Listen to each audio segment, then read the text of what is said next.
All right, agents. So you have a veteran buyer. You've shown them 14 resales. They've written 6 offers and lost all 6. And not one time have you walked them into a builder's model home. That's not a market problem. That's just a you problem. And it's costing you a closing you already earned. I'm going to fix 2 fears and hand you a play that you can run by this week.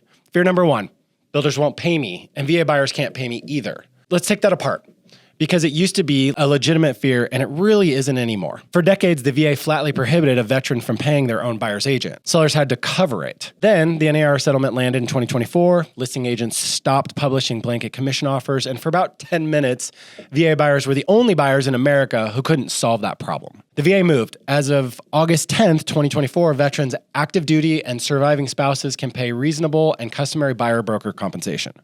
So 3 details you need to hold on to. It has to be reasonable and customary for your market. It has to be documented in a signed buyer broker agreement in the loan file, and it cannot be financed into the loan, which means your buyer needs the assets to cover it if nobody else does. Now, the part most agents don't know. When the seller pays your buyer's agent commission, it does not count against the VA 4% concession cap. It sits outside of it entirely. And here's really why that matters. On new construction specifically, production builders publish a co-broker agreement. It's in their program. It's known before you ever walk in the door. So on a builder deal, your compensation is usually the single most certain line item in the entire transaction. On a resale, in this market, it's the least certain. Think about that for a second, and then think about where you've been spending your Saturdays. So fear number 2, the VA won't work on new construction, and that's not even remotely true. This is just old information. The VA used to require builders to register and obtain a VA builder identification number before a notice of value could be issued. This is where every "we don't do VA sign and sales" office came from. The VA rescinded that in March of 2025. There is no builder ID requirement. The lender vets the builder now, license, insurance, documented experience. That's it. So when a site agent tells you the builder isn't VA approved, that's not a rule you're hearing. That's a person repeating something they've always known or always heard of in their mind. It's just incorrect. Ask them to check with their sales manager. Watch then what happens. All right? So now here's the play. Step 1. And this is the one that costs agents money every single week. Register a client. Almost every builder requires that you accompany your buyer on the first visit and register them before the visit, or you are out of that transaction. Not reduced, out. So do not tell your VA buyer to go drive the neighborhood and take a look. They will walk into that model home on a Saturday, sign the guest registry, and you will have donated your commission to a sales rep who did absolutely nothing. 2, call the sales office, register them, walk them in every time. Learn the concession math, because it's the leverage that nobody will tell you about. Under the VA rules, the seller paying your buyer's normal and customary closing costs is not a seller concession. The 4% concession cap covers the extras: the funding fee, prepaid taxes, insurance, paying off buyer debt, temporary buy downs. So when a builder rep tells you they'll do $20,000 in closing costs, and that's the whole package, the correct response is understood. And separately, what's available in concessions on top of that? Because those are different buckets under VA guidelines. You just found your buyer real money and it took you 1 sentence. So step 3, understand why a builder is a better seller for your VA buyer than almost any homeowner on the market right now. Retail sellers can still carry a bias against VA offers. They think slow, they think repair demands, they think appraisal problems, they have escape clauses. You know it, I know it, and you've watched your buyer lose to a conventional offer at the same price because of it. A builder does not carry that bias, and here's why. The home is brand new, built to current code. Minimum property requirements are effectively a non-issue. There's no roof age, no knob and tube, no failed septic, no lead paint. New construction carries a required warranty, a 1-year warranty, written builder warranty, or an accepted 10-year insured protection plan. And the builder sets the price. They're not emotionally attached to it. They have to sell the house, and there's no bidding war driving it above where it appraises these days. Which brings me to the escape clause. Every purchase VA contract includes a mandatory escape clause. If the home appraises below your contract, your buyer can walk away with their earnest money. The agents get nervous about that. On a builder deal, you should be the opposite of nervous. The builder priced the home off their own comps in their own neighborhoods, and that's about as clean of an appraisal as you'll get. And if the value does come in soft, know that the VA has a process for it before the number is finalized. The appraiser notifies the requesting party, gives the opportunity to submit comparable sales, and that is a live window. It's not a death sentence.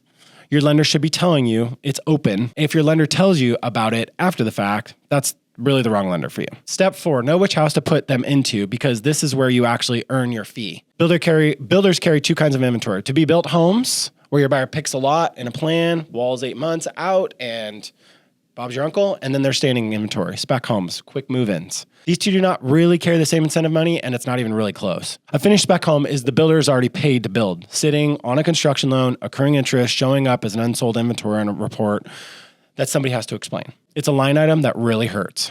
A to-be-built home is a future sale. Nothing about it is urgent, so the deep incentives live on standing inventory, and they're going to go much deeper as the quarter closes.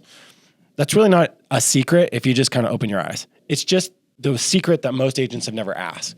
So ask, what inventory do you need to move this quarter, and what's available on those specifically? That's one question. That one question does two things. It gets your buyer real money, and it tells the site agent you know how the home builder actually operates, which changes every conversation you have with them after that. All right, now step 5, handle the objection from your own client before you will get it. Your buyer is going to say, new construction is more expensive. And on a sticker basis, sometimes it is. So reframe it. They're not comparing two prices. They're comparing two total positions. On the resale side, they're competing against other offers. They're inheriting a roof with an age on it and a water heater with an age on it. And the seller is going to fight every closing cost request because it's straight off their net. Also, they're very emotionally attached to it. On the new build, there's no bidding war. The price is the price. The systems are new and under warranty, and the seller has a budget specifically allocated to help them close. Same buyer, same monthly reality, completely different amount of cash walking out of their pocket at the table. Your VA buyer specifically brings zero down and no monthly mortgage insurance to that conversation, which is a structural advantage no conventional buyer in that sales office actually has. Step 6, and this is the business building one. A builder community is not a transaction. It's phases, it's releases, it's sales offices that see buyers walk in the weekend without representation. Site agents remember which outside agents are easy to work with, register their clients properly, and actually close. That relationship pays you for years. Most agents in your markets have never bothered to build it, which is precisely why it's available. Step 7, getting your lender to do their actual job before you write everything. And I'm a bit biased, but I think this is an absolute critical piece. 4 things you should be able to get answered in one phone call. 1, is the certificate of eligibility pulled, and is entitlement full or partial? Full entitlement means there's no VA loan limit, which matters when new construction price is above the resale down the street. 2, is your buyer exempt from the funding fee? Any service-connected disability rating at any percentage means exempt. This is a number that changes an offer, and you want it before you write, not at closing. And 3, what does an extended rate lock option look like on the build that delivers in 6 or 8 months? What do they cost? What happens if rates improve during that build? 4, does the lender have an actual relationship with the builder, or are they meeting them for the first time in your life? If your loan officer stumbles on those 4, that's not a VA problem. That is a loan officer problem. Here's the summary. Your veteran buyer can pay you. Sellers paying you doesn't burn their concession cap. Builders publish a co-broker agreement. The builder ID rule is gone. The home is new, so the property objections kind of evaporate, and the builder has an incentive budget that a homeowner does not have. Every reason you're avoiding new construction with VA clients is either solved or was never true at all. So run the play, register the client, walk them into the model home, ask for closing costs and concessions as 2 separate buckets, and put a lender on it who's done this before and understands how to do it. If you want to run these together, reach out to us. We're happy to help.